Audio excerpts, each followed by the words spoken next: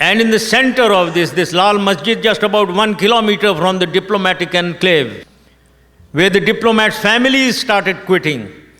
What an insult, what an humiliation for the government of Pakistan, or the state of Pakistan.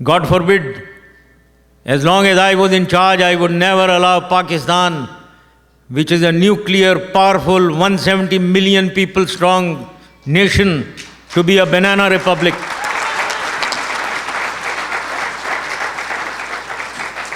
And therefore we had to act. The government of Pakistan had to act. But before acting, we delayed it for about 6 months.